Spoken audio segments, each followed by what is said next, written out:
Welcome to Mike's Shop. What you're seeing in front of you is a pair of Rothko jungle boots. The size is 10 wide, and they're really poorly made.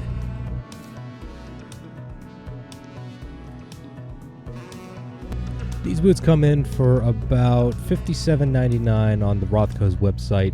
I was able to pick these up for about $47 to $48 in person, and they had my size available, of course, so naturally I picked that.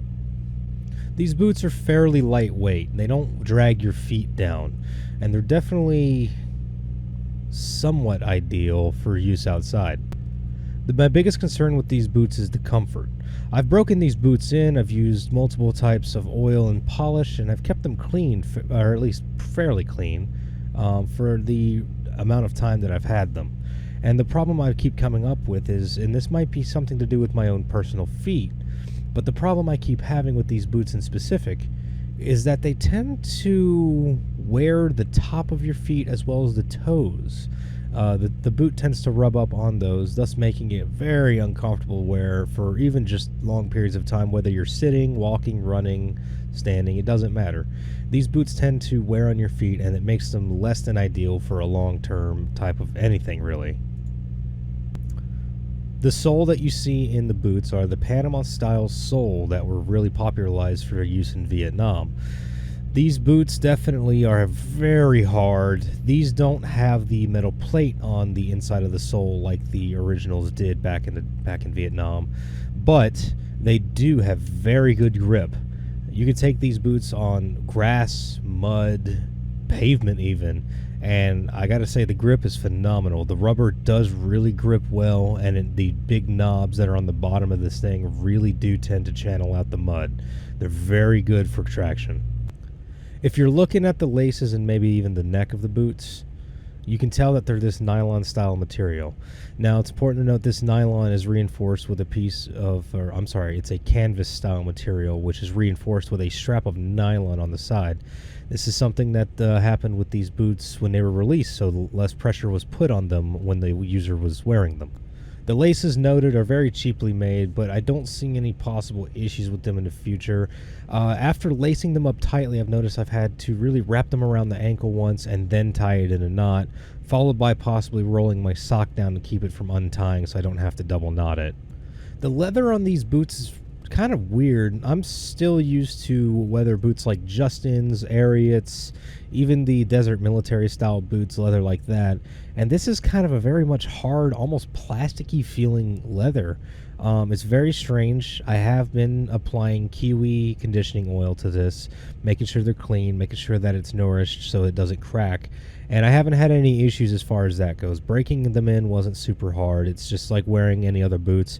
Any other types of leather, complete leather boots. You typically would want to get them wet and then wear them until dry so they really form to your foot, but these wouldn't do that. These are made in a certain way. There's almost not enough support on the top of the foot, so like I said before, it really tends to dig in, and then your foot really rises up when it does stretch out, and it just doesn't fit anymore. It's very strange. I don't recommend it. I would really, if you were going to buy jungle boots, I would buy something probably worth a little bit more money. As far as looks go, aside from the obvious molding seams on the front and back of the sole, these don't look terrible. I've seen pictures of these things online where they've come with dents in the toe already. I've seen them where they got scuffs and scratches from quality control issues out of Rothko's factory. But to be honest with you, the pair I got were fairly well kept, and they weren't exactly in a box. They were just on top of a shelf, and they're in pretty good shape as far as that goes. As far as Rothko products are concerned, I consider Rothko more of a budget brand than anything else. I wouldn't trust my life to Rothko, but they're definitely out there. If you've got a strange sized foot such as myself, my foot is actually a little bit wider than average, but it's not enough to justify a size up. But if there is a size with a wide option, that's typically what I go for.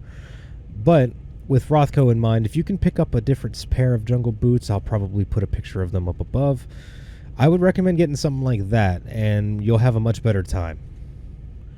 I should also note that these boots didn't come with any insoles. You have to purchase your own insoles or swap over some insoles from a different pair of shoes if you even really want to wear these things. Otherwise, you're just going to be stepping down on whatever the heck they use at the bottom there. It's not comfortable. And I found even with very high quality insoles, it still tends to be rather uncomfortable based on how hard the sole actually is. You would think for a sole to be as hard and as stiff as it is that it would make it a little bit more impact resistant, better on your knees and your body. And to be honest with you, as far as impact resistance goes, it's not the best, but it does help keep you from feeling the ground. It definitely makes it so you can just kind of step with confidence as soon as you're wearing them. But that confidence goes away when you start to feel that your feet are aching from wearing them over an amount of time. Even after a couple of weeks with these things consistently oiled, it still just rubs the wrong spots. It's not a comfortable boot to wear. If you're going to get jungle boots, get better boots. So would I recommend these boots to the average Joe? If you can find a pair that really fits you well, almost like a glove or a shoe or a boot, then give it a shot. For $47, $48 picking up out of a store, that's hard to beat for a pair of cheap boots. But in all reality, I would definitely save up your money and get something worth a little more. You won't have to go down the road and say, oh, these are terrible, and then pick up another pair. Save your money, get a good pair of boots, and wear them in, keep them clean, keep them oiled, and you'll be fine. These boots, I'm going to have to give it a no-go. But if it's the only thing you can find and you absolutely need something right now, then yeah, I don't see a problem with that. This has been a Mike Sock review. Thanks for watching.